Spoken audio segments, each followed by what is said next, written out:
सुप्रभात बच्चों। पहले हमने गांव कविता का वाचन किया था और हर एक पंक्तियों का हमने विस्तार पूर्वक से वर्णन,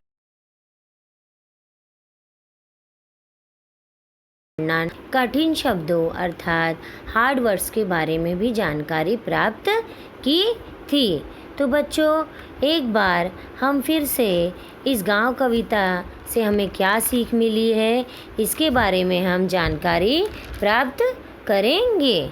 तो पहले बच्चों, आप हिंदी की पुस्तिका के पृष्ठ क्रमांक 9 अर्थात पेज नंबर 9 ओपन करेंगे और हाथ में पेंसिल, रबड़, पेन और अपनी हिंदी की नोटबुक भी लेकर साथ में रखेंगे, क्योंकि एक बार हम इसके स्पष्टीकरण के बारे में जानने के बाद हम प्रश्नों के उत्तर आज लिखेंगे।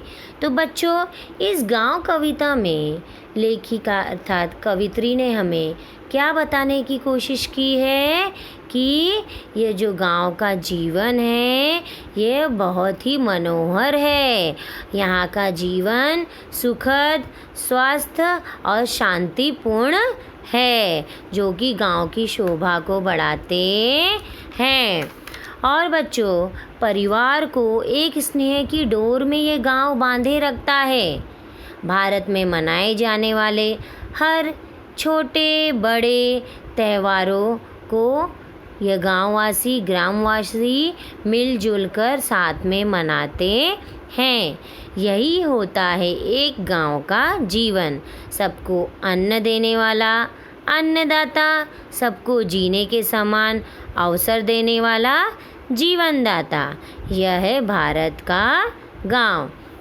तो बच्चों, एक बार हम कविता का वाचन फिर से करेंगे। जीवन का निर्वाह यहाँ है, ऐसा जीवन और कहाँ है। सुंदर बाग बगीचे सोहे, खेत और खलिहान है मोहे। धूप और छाँव यहाँ है, मिट्टी की महक यहाँ है। कच्चे घर ठंडक पहुँचाए, सबके मन को बहुत है भाए। कलकल छल छल नदियाँ बहती, अमराई की हवा महकती।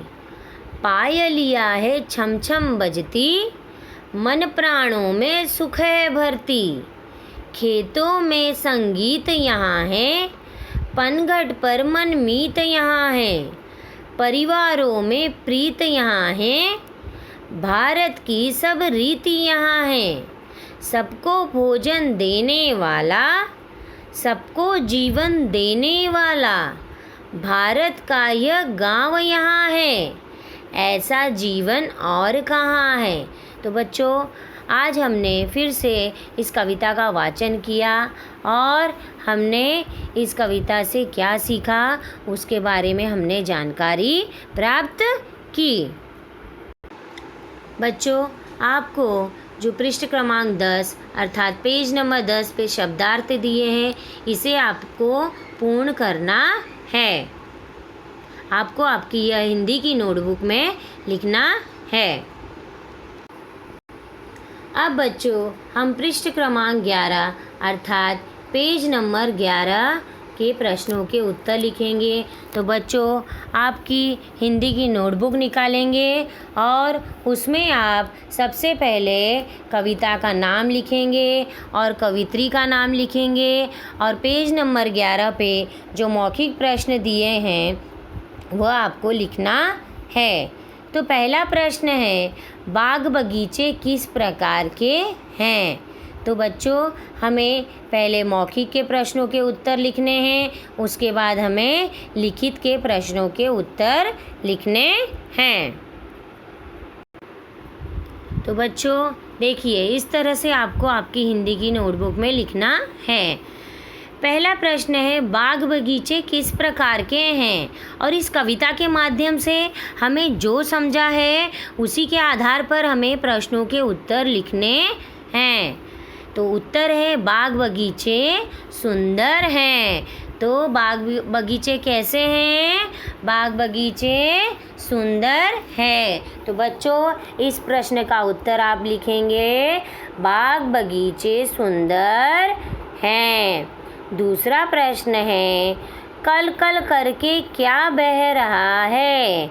तो बच्चों इस कविता के माध्यम से कल कल करके क्या बह रहा था? हाँ, हमने कविता पढ़ी थी ना, कविता का वाचन भी किया था और आज भी हमने कविता का वाचन किया। तो उत्तर है कल कल करके नदियों का जल बह रहा है। तो कल कल करके क्या बह रहा है? कल कल करके नदियों का जल बह रहा है। तो बच्चों दूसरे प्रश्न का उत्तर यह लिखेंगे आप। अब तीसरा प्रश्न है संगीत कहाँ है? इस कविता में बच्चों संगीत कहाँ है? हाँ, इसका उत्तर क्या होगा? देखो बच्चों यहाँ पर पृष्ठ क्रमांक 10 पे खेतों में संगीत यहाँ है। तो संगीत कहाँ पर है? उत्तर क्या होगा? संगीत खेतों में है। तो बच्चों उत्तर आप क्या लिखोगे? संगीत खेतों में है। तीसरे प्रश्न का उत्तर भी पूर्ण हुआ हमारा। अब चौथा प्रश्न है रीति शब्द का क्या अर्थ है? तो रीति शब्द का क्या अर्थ होता है? रीति अर्थात परंपराएं। रीति का क्या अर्थ होता है? परंपरा। तो बच्चों इसका उत्तर आप लिखेंगे रीति शब्द का अर्थ है परंपरा। अगला प्रश्न है सबको भोजन देने वाला कौन है? तो इस कविता में क्या बताया गया था? सबको भोजन देने वाला कौन है? तो उत्तर है सबको भोजन देने वाला भारत का गांव है। तो सबको भोजन देने वाला कौन है? सबको भोजन देने वाला भारत का गांव है। तात्पर्य यह है कि गांव में ही विभिन्न खाद्य वस्तुओं की खेती होती है जिससे हमें भोजन मिलता है। तो बच्चों इसका पूर्ण उत्तर आप किस तरह से लिखेंगे? इस तरह से लिखेंगे कि सबको भोजन देने वाला भारत का गांव है। तात्पर्य यह है कि गांव में ही विभिन्न खाद्य वस्तुओं की खेती होती है जिससे हमें भोजन मिलता है। तो बच्चों हमारे मौखिक के इन 5 प्रश्नों के उत्तर पूर्ण हुए। तो बच्चों आपको आपकी हिंदी की नोटबुक में सुंदर अक्षरों में इस मौखिक के प्रश्नों के उत्तर लिखना है। अब बच्चों देखिए पृष्ठ क्रमांक 11 पे पेज नंबर 11 पे हमारे मौखिक के प्रश्नों के उत्तर पूर्ण हो चुके। अब दूसरा है लिखित। निम्नलिखित प्रश्नों के उत्तर लिखिए। अब यहाँ पर 5 प्रश्न दिए गए हैं लिखित के, उसके भी उत्तर हमें लिखने हैं। तो लिखित के प्रश्न देखिए बच्चों इस तरह से आपको लिखना है हिंदी की नोटबुक में। पहला प्रश्न है खेत और खलियान किसे मोह रहे हैं? खेत और खलियान किसे मोह रहे हैं? तो उत्तर होगा खेत और खलियान कवित्री को मोह रहे हैं। तो इसका उत्तर क्या होगा बच्चों? खेत और खलिहान कवित्री को मोह रहे हैं।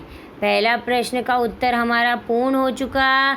अब दूसरा प्रश्न है अमराई की हवा का क्या अर्थ है? तो बच्चों हमने कविता में पढ़ा था, तो अमराई की हवा का क्या अर्थ होता है? तो अमराई की हवा का अर्थ होता है आम के बगीचों में बहने वाली हवा। तो उत्तर हम क्या लिखेंगे?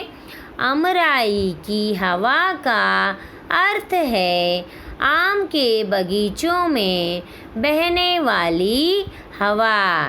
तो हमने कविता में पढ़ा था ना कि अमराई की हवा अर्थात आम के बगीचों में वहाँ पर तेज हवा बहती है और जो थके मुसाफिर रहते हैं वो आम के पेड़ों के नीचे आकर आराम करते हैं। अगला प्रश्न है, परिवारों में प्रीत का क्या तात्पर्य है? प्रश्न ध्यान से सुनिए बच्चों। परिवारों में प्रीत का क्या तात्पर्य है? तो उत्तर है, परिवारों में प्रीत का तात्पर्य है आपसी प्रेम या भाईचारा। तो परिवारों में प्रीत का मतलब अर्थ होता है आपस में प्रेम और भाईचारा। ग्रामीण परिवारों, गांव के परिवारों में प्रेम और सौहार्द रहता है, उनमें आपसी मेलजोल रहता है। तो इसका उत्तर क्या होगा? परिवारों में प्रीत का तात्पर्य यानी कि अर्थ है आपसी प्रेम या भाईचारा। ग्रामीण परिवारों में प्रेम और सौहार्द रहता है। तो बच्चों, हमारे तीसरे प्रश्नों का उत्तर लिखित का भी पूर्ण हुआ। अब बच्चों, चौथा प्रश्न घ है, भारत की रीति से क्या अभिप्राय है? तो बच्चों, रीति का अर्थ मैंने आप लोगों को समझाया था कि रीति का अर्थ क्या होता है? परंपरा, हमारी परंपराएं। तो प्रश्न पूछा गया है कि भारत की रीति से क्या अभिप्राय है? तो उत्तर क्या होगा बच्चों? भारत की रीति से अभिप्राय है भारतीय परंपराएं। अभिप्राय का क्या अर्थ हुआ कि भारत की रीति से क्या अर्थ होगा? तो रीति का अर्थ परंपराएं और भारत का भारतीय।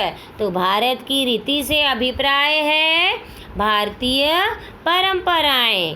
ग्रामीण क्षेत्रों में अर्थात गांव के क्षेत्रों में भारतवर्ष की पुरातन परंपराएं आज भी देखी जा सकती हैं। तो बच्चों, पहले की जो परंपराएं थी वो आज भी हमें गांव के क्षेत्रों में देखने के लिए मिलती हैं। तो इसका उत्तर हम फिर से दोहराएंगे। भारत की रीति से अभिप्राय है भारतीय परंपराएं। ग्रामीण क्षेत्रों में भारतवर्ष की पुरातन परंपराएं आज भी देखी जा सकती है। अब अगला प्रश्न है लिखित का बच्चों, ऐसा जीवन में किस जीवन की बात की गई है? तो प्रश्न क्या है?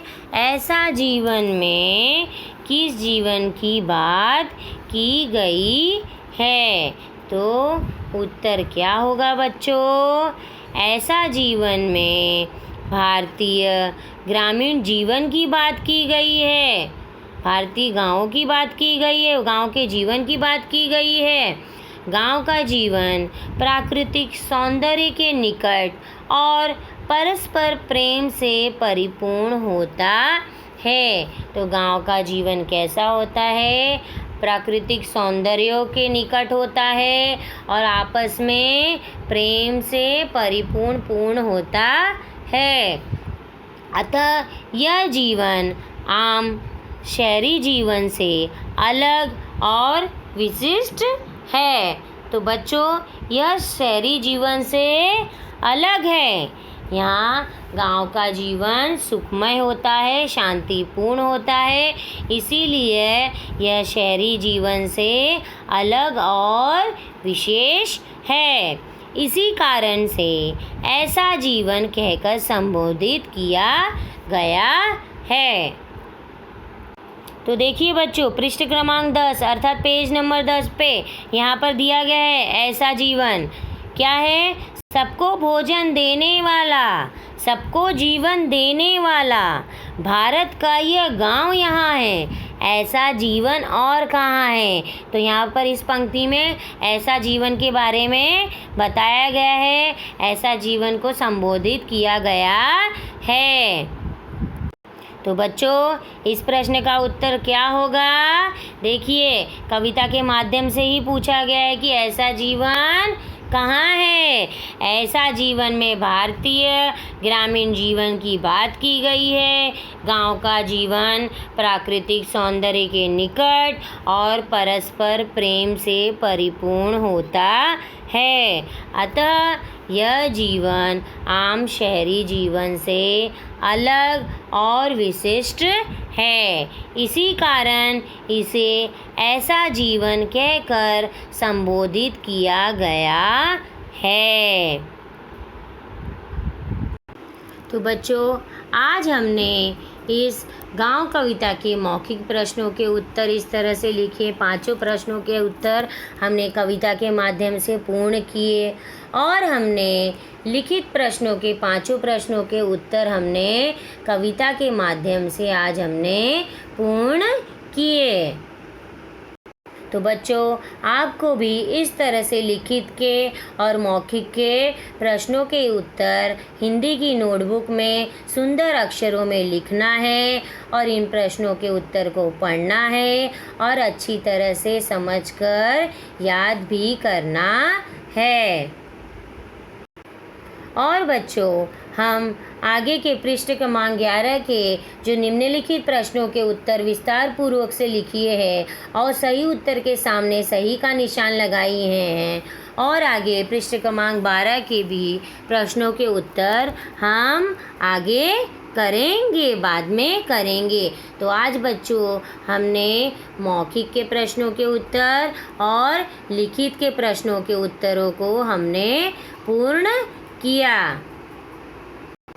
बच्चों, आपको इस कविता का वाचन भी करना है और प्रश्नों के उत्तरों को लिखना है और प्रश्नों के उत्तरों को पढ़ना भी है। धन्यवाद बच्चों।